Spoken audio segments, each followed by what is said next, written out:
নমস্কার, আমি doctor Naren Pandey, allergy asthma centre কলকাতার পক্ষ থেকে বলছি।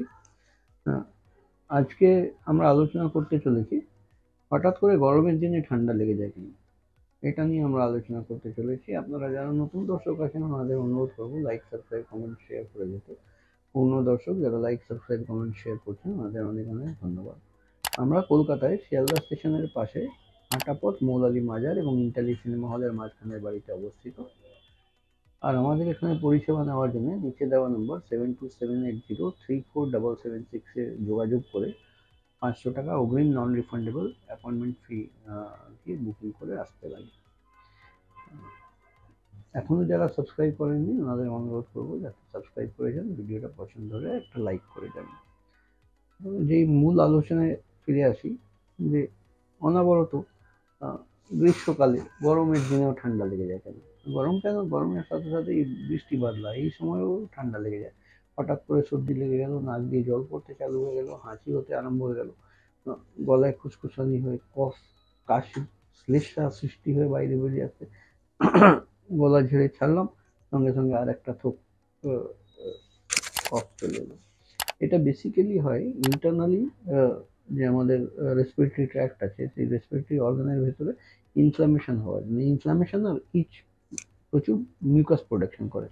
আমরা সাধারণত দেখে থাকবো যে যদি চোখের মধ্যে কোনো ধুলোবালি পড়ে যায় তখন হঠাৎ করে চোখ লাল হয়ে যায়, কিচকিচ করতে আরম্ভ করে, চোখ দিয়ে জল পড়তে আরম্ভ করে। ঠিক সেরকমই অ্যালার্জি, যেটা আমরা সাধারণত জানি সারা গায়ে দাগড়া দাগড়া হওয়া, চোখ ঠোক মুখ ফুলে যাওয়া, ইচিং হওয়া, চুলকানি হওয়া, এই জিনিসটা যখন রেসপিরেটরি ট্র্যাক্টের মধ্যে ভর করে তখন এর ভেতরে ইনফ্লামেশন আর ইচিং চালু হয় বলে এই সিক্রেশনটা অনেক বেশি চলে আসে।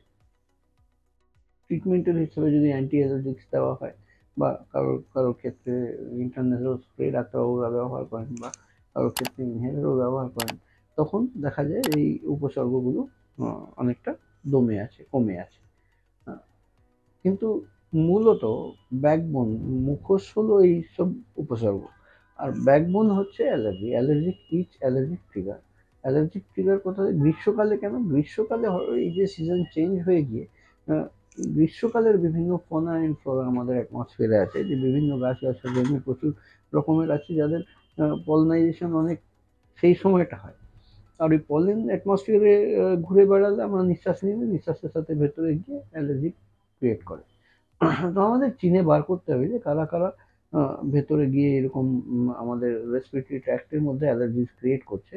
ওটা চেনার জন্য আমাদের করতে লাগে ওয়ার্ল্ড স্ট্যান্ডার্ড, যেটা গোল্ড স্ট্যান্ডার্ড অফ টেস্টিং আছে অ্যালার্জির জন্য। ওয়ার্ল্ড হেলথ অর্গানাইজেশন বা ওয়ার্ল্ড অ্যালার্জি অর্গানাইজেশন এদের অনুমোদিত। আহ, সেটা হচ্ছে মডিফাইড স্কিন প্রিক টেস্ট, চামড়ার উপরে পরীক্ষণ করা যে কোন কোন আহ, জিনিস থেকে কত পরিমাণে অ্যালার্জি হচ্ছে। চামড়ার উপরে কেন? অনেকে আবার বলেন যে ওই ডাক্তার আমার তো চামড়ার অ্যালার্জি নেই, চামড়ার পরীক্ষা হবে কেন? রেসপিরেটরি ট্র্যাক্টের ভেতরে গিয়ে আমাদের পরীক্ষা করার মতন ক্ষমতা নেই যে কোন কোন জিনিসে কত অ্যালার্জি। তো এই রেসপিরেটরি ট্র্যাক্টে যে সেলগুলো রেসপন্সিবল আছে, মাস্ট সেল, যারা রিসেপ্টর সেল রিসিভ করে এই অ্যালার্জেনগুলোকে আর অ্যালার্জিক ক্যাসকেড তৈরি করে ওই টার্গেট অর্গানে পাঠায় খবর যে এই এবার চালু হয়ে যাও তুমি, তারাই সেই মাস্ট সেলগুলো আমাদের ঠিক চামড়ার নিচে বসে থাকে। অর্থাৎ চামড়ার উপর যদি আমরা পরীক্ষা করি তো ভেতরে কারা গিয়ে ইনফরমেশন করছে সেটা আমরা চিনতে পারবো। এইরকম অ্যালার্জি পরীক্ষা আমাদের এখানে মডিফাইড স্কিন প্রিক 144 ধরনের অ্যালার্জি পরীক্ষা করার জন্য 2500 টাকা লাগে। কনসালটেশন ফি যদি আপনি কনসাল্ট করতে চান তাহলে 1000 টাকা।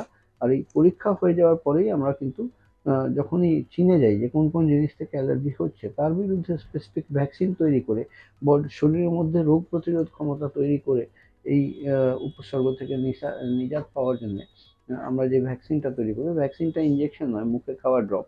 এরকম ভ্যাকসিন তৈরি করতে গেলে 1 বছর কোর্সের 8000 টাকা মতন খরচ লাগে।